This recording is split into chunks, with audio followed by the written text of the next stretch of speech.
Hello and welcome to another Looney Tunes review video. If you are new to the channel, make sure you subscribe to follow my journey to review all 1000 classic Looney Tunes shorts and give this video a like as well.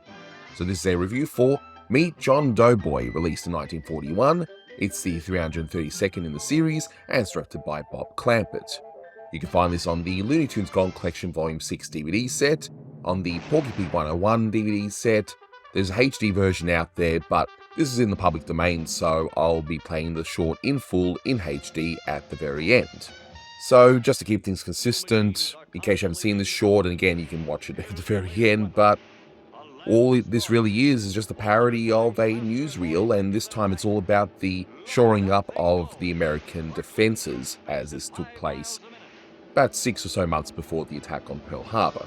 First up, you're going to see the commentary highlights that I thought I'd put in here just to keep things complete, and that was done with my good friend Blue Genocide, who's helping organising the editing in this short, along with my good friend Austin Kelly.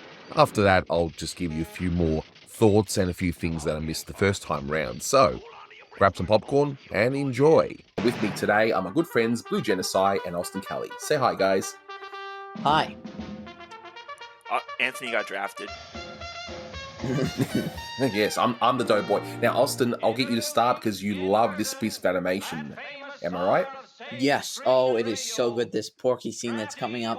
It's done by John Carey, who's often considered the best animator of the black and white Porky unit.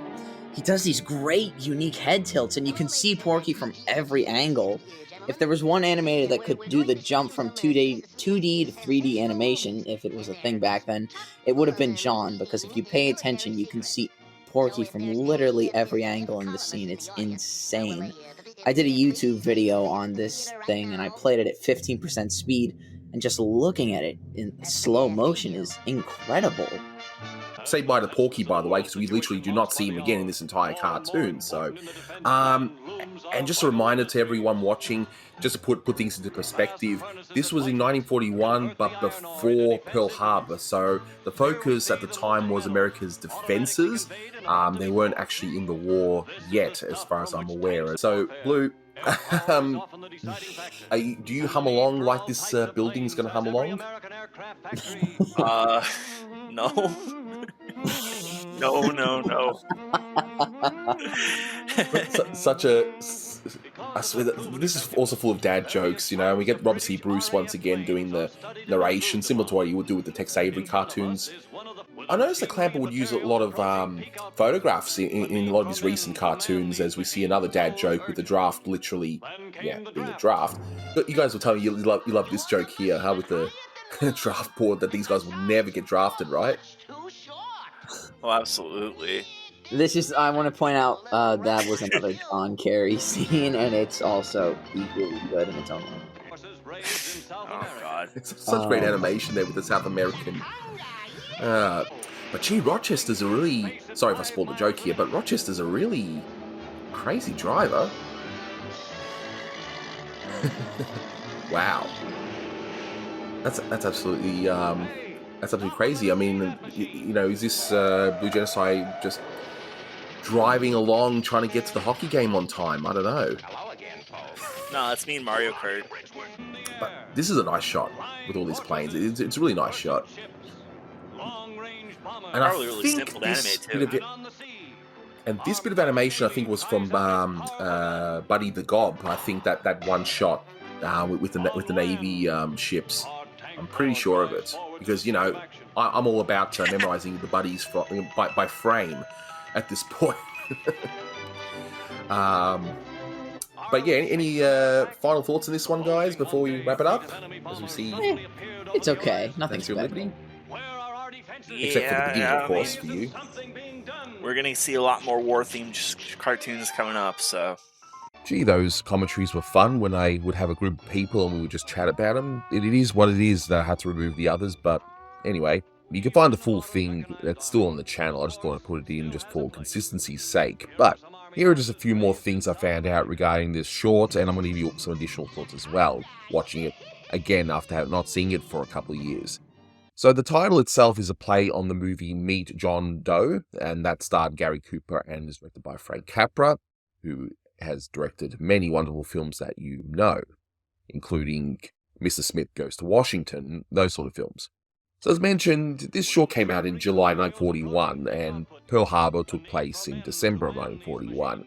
But at this point, preparations were being made. Should the US go to war? There was sort of an umming and ahhing over whether the US should enter the war or not, since it was seen as a primarily European conflict at the time.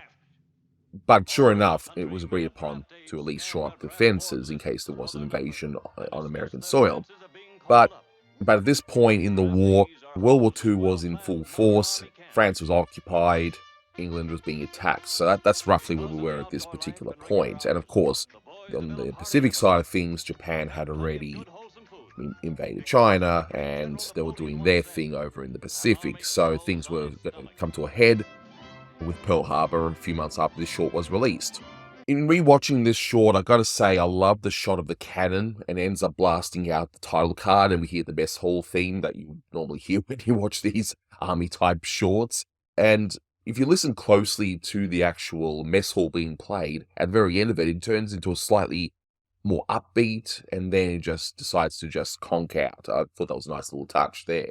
Now, as Austin mentioned, the animation of Porky here is wonderful, and it's probably the best highlight of this short. In fact, this whole short has a lot of very limited animation. There's not really much. A lot of it is either still photos or still shots. So my guess is that this was just done to meet a quota. And this part here, of course, was like, okay, John, animate this scene, and yeah, they'll cut costs in the rest of the actual short. But it's mentioned he's draft number 158 3/4, and I figured that's got to be something, and sure enough, draft number 158 was the first draft during peacetime in 1940, so Porky was drafted pretty early, so there you go. That Porky Pig Presents, that's a play on the RKO logo, where you would hear the like Morse code, and you would see the lightning bolt logo.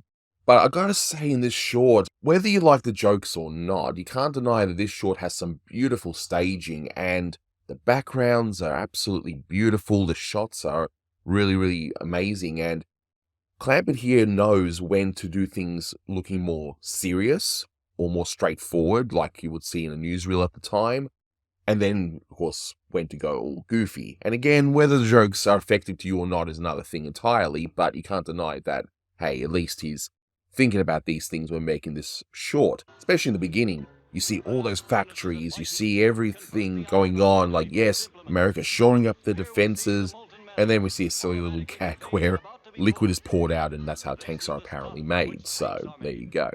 I have to point out as well that aircraft factory humming, it's Blue Genocide's favorite gag. Right, Blue? Right? My editor. And it's just ridiculous how the whole thing is, how the Robert C. Bruce in his narration would say the aircraft factories are humming and the building literally just hums, and of course it's mulberry bush. I don't know, it's so stupid, but I love it. You know, chef's kiss. Some of the jokes are also pretty obvious though, like the English Spitfire. As soon as you hear that, you know what's coming. There's gonna be something to do with spitting fire. But I will say I like the added touch, and I missed it last time, that this English plane has an English-style mustache, so I thought that was a nice little touch there. And those newspapers, I double-checked frame by frame. I just was curious, did they add anything extra? But no, they're briefly seen, so of course all they did was make the headlines they needed for the short, pasted it on some newspapers, and then just did the shot like that. And again, it would have saved a lot of money, because it would have been just photographs, and then it would have just been photographed into the short itself. We see Citizen Sugarcane, and that's a reference to the movie Citizen Kane, which had come out, and is considered one of the greatest films of all time. Some have said, oh, it's overrated and that, but I think it's a masterpiece. I think it's a great film, and one that everyone should watch if they're serious about getting into film. Then, of course, we have the gag with the big and short man, and I love how Mel Blanc does his big guy voice, and he kind of sounds like a Bugs Bunny type. It's like, you know, oh, they're not going to take you because you're too small. You know, my accents are awful. I apologize. I tell you, we ain't got nothing to worry about. We both got high numbers. Your number's even higher than mine. And besides, you're much too short. Yeah, they'd never take a little runt like you. You and your education. But then you got the short guy you don't hear, and then of course ends up being Billy Bletcher. Hasn't been in a Warner Brothers short in a fair while, so this is his first appearance after a bit of an absence. And he goes, "You and your education." I heard that line before, and I can't seem to find where it comes from. So if it's from a movie or a radio reference, that's where you guys come in. Let me know in the comments, because I'm definitely curious as to where that comes from. And yeah, as mentioned in the track, an army travels on its stomach. Yeah, I know. But we then see one of the greatest jokes of all time, the machine gun nest. You knew there was going to be something to do with birds, but then, yeah, we see the ridiculousness of this machine gun turning into a chicken, and you get the nice little topper of the baby machine guns. According to Keith Scott's book, Bob Clampett himself did those chicken voices. So, yeah, that's something else I've learned. And I finally found out the whole soldiers comparing sizes gag. See, originally I thought it was a bit of a dirty joke, comparing sizes. I won't go into detail with that. I'm sure you can figure it out. And I'm sure a lot of people watching it probably did think that was a little cheeky joke that snuck in, right? But apparently there was a cigarette ad campaign for Pall Mall cigarettes, and it actually says about comparing the size of the cigarettes. But knowing Clampett, he probably did it as a bit of a double entendre anyway, so it's sort of like, well, no, we're just parodying the ad, and then it's really for something else. So, yeah. I like the ridiculousness of the 10 million shells a second. Yeah, I'm not going to get into the science of why it didn't work, but it's ridiculous. I know. And just to point out, with that whole Jack Benny sequence, which, hey, the animation of the speed of the car is fantastic in this. But we see Jack Benny in Rochester. They're from the Jack Benny show. That audio for Jack Benny was done by Jack Lescoulie, and I will never be able to pronounce his surname, but that was just lifted from an earlier short anyway. So he did a few shorts imitating Jack Benny, but of course, if it's good enough, why not just reuse it, right? And once again, once we see the planes, we get some beautiful staging, but then we see the goofiness of the plane skipping to the music. So again, as mentioned before, Clampett did an amazing job here, balancing a serious look of trying to emulate those old newsreels about the upcoming war preparations and defense preparations, and then just adding something a little bit silly. And I did double check the animation from Buddy the Gob, and indeed, they seem to always want to reuse that one Navy ship shot on the front. That one's definitely gotten a lot of mileage, and it's from a short that barely anyone's seen anymore because of how racist it is. And we get that ridiculous joke, the tanks are coming in, and we just hear the ice cream truck, which it says good rumor, but that's a parody of Good Humor, which I don't believe it was in Australia at all, so that joke would have certainly gone over my head as a kid, but for those in America, yeah, I'm sure you guys would have chuckled more than I did. And the weird thing here is at the very end is that you got the Statue of Liberty spraying onto the planes attacking New York, and it just ends. I don't know, I feel like this should have been something more here, maybe Porky closing it off, like one quick final gag. Maybe there was supposed to be something to it, but again, I feel that this was Clampett just needing to meet a quota, and he was behind schedule on something else, and he just cracked this one out, and it's done. In terms of rating, look, this gets 6.5 out of 10, and that lives along the fact that most of the jokes do fall flat. A few of them are fantastic, though, so it's not all bad. But the staging is absolutely beautiful, and some of the animation, especially of Porky Pig in the beginning, is really, really good. It's just not something I would revisit very often. It's just there. It's not a classic, but it's certainly not terrible. But you guys can judge for yourself, so you can watch the cartoon right now. But until next time, take care.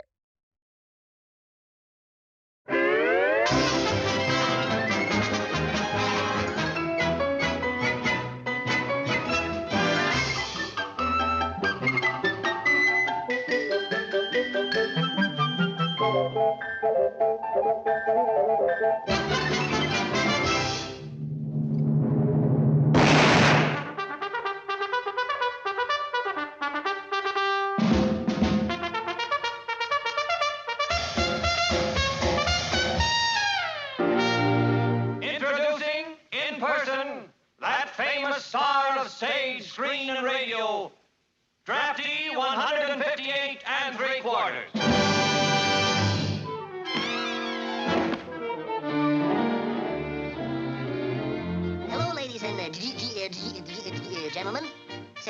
we're going to show you some sensational movies, and they're just chock full of military secrets. So if there's any fifth columnists in the audience, will they please leave the theater right now? Thank you.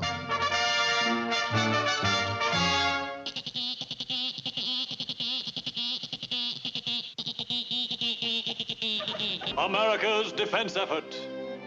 As the tenseness of the world situation mounts by the hour, more and more important in the defense plan looms our vital industries.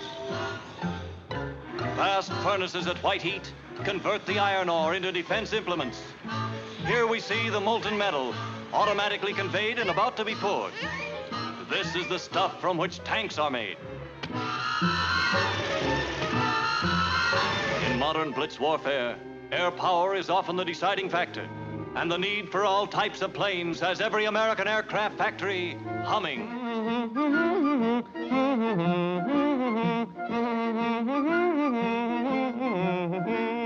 Because of their proven effectiveness, various types of British RAF planes are studied and improved upon. In front of us is one of the famous English Spitfires. With the machinery and materials approaching peak output, the need for men to man these machines grows urgent. Then came the draft. Read all about the draft bill. Citizen Sugarcane says, "Our open door policy is responsible for the draft." All over the country, men of draft age scan their draft board lists for their number and discuss their chances of being called up. Yeah, I tell you, we ain't got nothing to worry about. We both got high numbers. Your number's even higher than mine. And besides, you're much too short. Yeah, they'd never take a little runt like you. You and your education. Draftees are housed in well-planned modern Army camps. Because of the outdoor life and regular hours, the boys develop hearty appetites and are fed plenty of good, wholesome food. Because, as the great General Napoleon once said, an army travels on its stomach.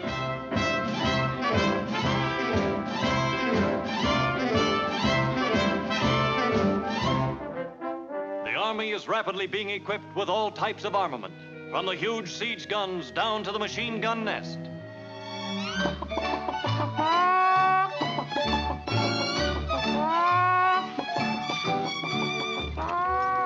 Even in a modern mechanized army, the horse still has a place. Here are some army horses raised in South America. La conga! Our new anti-tank gun is the answer to any possible tank attack. Here is one about to blast a robot tank. Here it comes. Watch the tremendous hitting power of this super gun. The tank is almost in the direct line of fire. Get ready. Aim. Fire! Fire! Fire! Fire! Fire! What's the matter? Why don't they shoot? What are those gunners doing? Mine's longer than yours. Here we see the latest long-range, rapid-fire coast defense gun in action, shooting 10 million shells a second. Watch.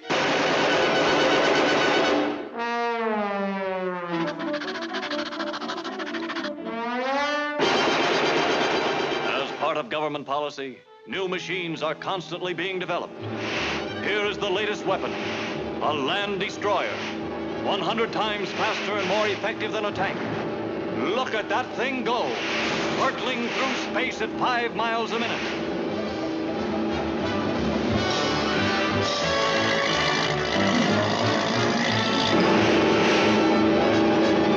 Hey, stop and let us see that machine.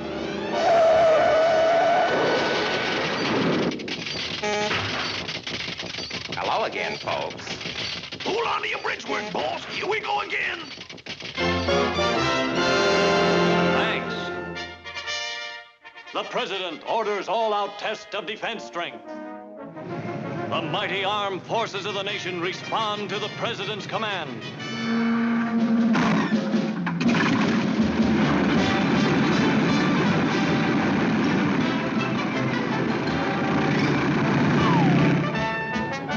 In the air, flying fortresses, pursuit ships, long-range bombers. And on the sea, our mighty Navy tries out its powerful guns. On land, our tank corps drives forward to the scene of action.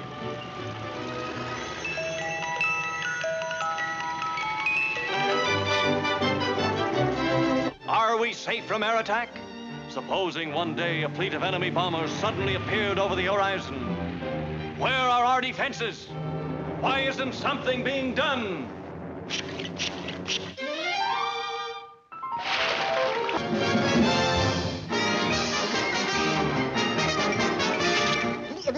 That's all, folks.